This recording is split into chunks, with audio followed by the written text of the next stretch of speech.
Brought to you by 1AAuto.com, your source for quality replacement parts and the best service on the internet. Hi, I'm Mike Green. I'm one of the owners of 1A Auto. I want to help you save time and money repairing and maintaining your vehicle. I'm going to use my 20 plus years experience restoring and repairing cars and trucks like this to show you the correct way to install parts from 1AAuto.com. The right parts installed correctly. That's going to save you time and money. Thank you and enjoy the video. In this video, we'll be replacing the rear window regulator on this 2002 Chevy Impala, same as any 00 to 05 Impala, and similar for a lot of different GM vehicles of this era.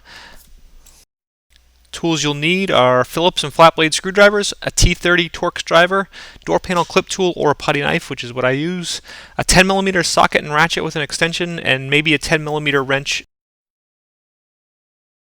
To start, you're going to remove 3 screws, a Phillips screw right behind your door handle, and then 2 T30 screws right down in there. Okay, and we'll fast forward through removing those screws. Obviously the top one is with a Phillips screwdriver, and the T30, you'll need a T30 Torx driver. It's basically kind of a little bit of a star bit. And once you have those screws out, then you pull this up and out. It does have a little clip at the front. And then there's a connector. I'm just grabbing my screwdriver and pushing in on a little tab with the screwdriver, prying a little bit and pulling at the same time. And you can see there's the little tab that you have to push on.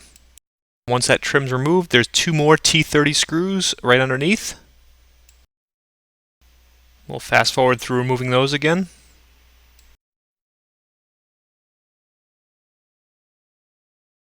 Okay, now remove the little rear trim piece right up here. It just has one clip on it. Just pull it, give it a good tug.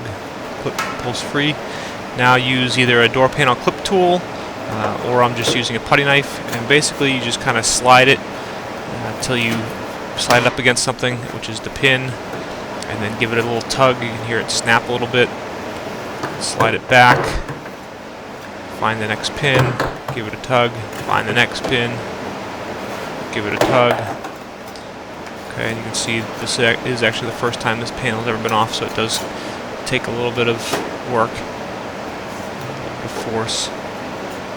Slide the knife or tool up again so you come against the pin, give a good tug, and eventually you can kind of work your fingers underneath and pull. Change my position here. Try and release a couple of these other pins in the back of the door panel here. Just give it a good tug and it comes free. Okay, and it's off. Now you're going to want to pull back your insulation, and it's fairly easy. It is stuck on there with some pretty heavy-duty adhesive. What I use, I pull very lightly. You don't want to tear this, and what you can do eventually is as you pull it down, I'm just going to take my putty knife and just kind of work it onto the adhesive, basically cut the adhesive and pull it down. Okay, so the window regulator, there's 2 components of it. Okay, there's the rail that's bolted to the door with these 3 bolts here. I'll move back a little bit. One here, one here, one here. And then over here is the motor, and it's bolted on with 3 bolts as well. Okay, so these bolts that have the big holes above them, you just need to loosen them up, and then they'll come up and come out. The regulator is also bolted to the window with 2 10mm bolts here, and then one over here. Now obviously I have this in the correct position because this window is working just fine, but you can see depending on where your window breaks, it's not that difficult to get to those. You know, if your window does break in the up position though, what you can do is, in this case you would want to just remove all these bolts. Okay, and I'll fast forward through removing those 3 window regulator bolts.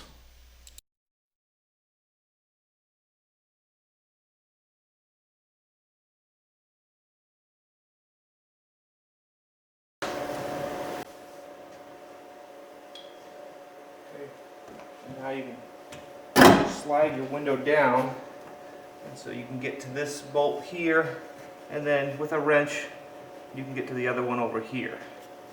So I'll take this one off.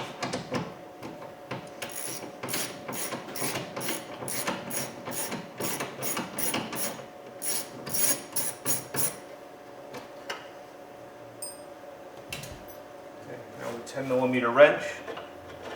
Let's see. I'll get in here. It's not the easiest thing, but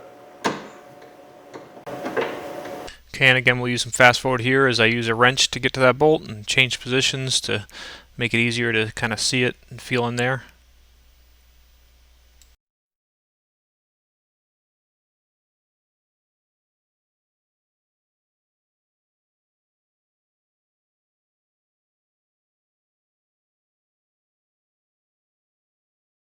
And now as you can see, as I remove that bolt, the regulator drops down, and then I'll slowly let my window down just for the time being.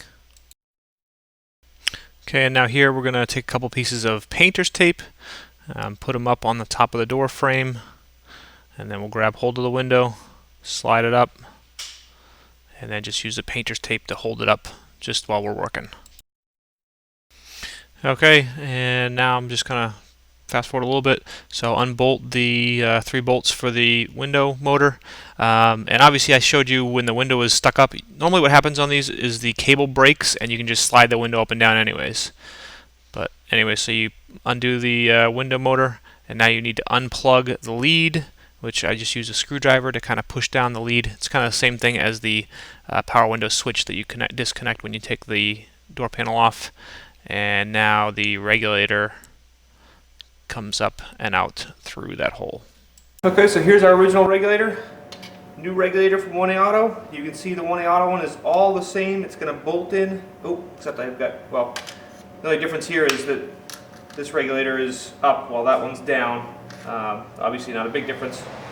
Not a difference at all. The only other difference is this has a longer tail. So after you plug that in, you just want to make sure you secure that maybe with a wire tie or something to make sure it doesn't interfere with the window. And if you were to put the new regulator in, as you saw, this one's working fine in my vehicle, so I'm going to put the original one back in. But first you would transfer these bolts onto the new regulator. Okay, so I've got my 3 bolts on the motor, and then I'm going to put this bolt back in here, because you can, these have the big holes that you just kind of put them through and then slide them down. And now you feed the motor in to the door, and then I'm going to reach through the hole with my hand and pull it through, feed the regulator in through, and then once I get it in there, now I'm going to connect the lead. And again, with the new regulator and motor from 1A Auto, it does have the longer lead on it. It actually makes the step a little easier. But then you would probably want to take that lead and just make sure you tape it. Maybe run it up through the top of the top hole there and tape it to the door just so it stays out of the way of the window. And okay, now you can take the motor and reach in there and put the bolts through the holes and then slide it down into place. And then the regulator, I'm going to pause here. I try and put it up in there, but since the regulator is all the way in the up position, it interferes with the window. So you cannot install the regulator when it's all the way in the up position like that. So basically what I do, I go turn on the key and then just run I have my switch hooked up, so I'm just going to run the regulator down a little bit. Okay, now I can reach in and get those bolts lined up, drop them down into the slots, and that's in place. Okay, now I'm going to put that 3rd bolt into the regulator, and we're kind of doing double time here, and take my 10mm socket ratchet extension and tighten up all the bolts now.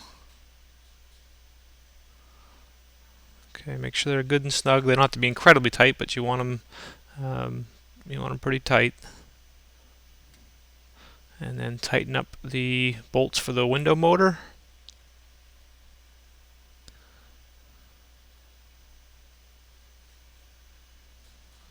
Okay, now we can reach up. Actually, I'm just going to turn the key on and run the regulator down so that I can see the bolt hole through that access hole so I can get it together easily. And now I'm going to take the tape off the window, slide the window down slowly into place.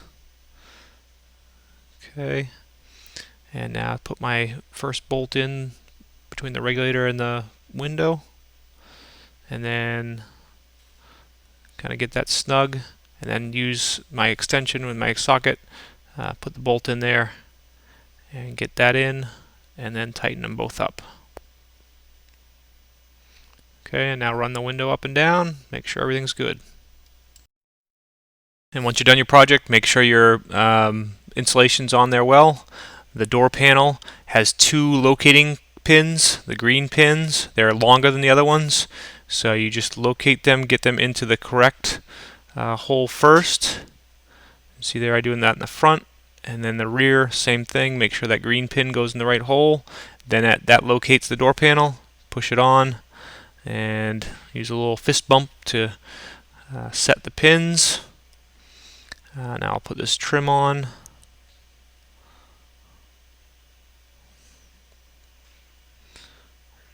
With a clip. I noticed that the door panel is sticking out a little too much, so just a little adjustment with the palm. And now you can go into a little fast forward here. You'll want to put these the T30 screws in and tighten them up.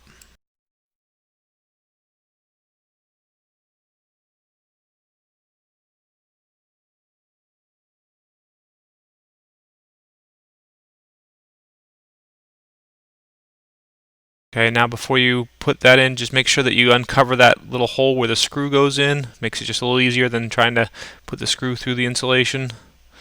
And then don't drop your screw. Put that in there. Okay, get that nice and tight.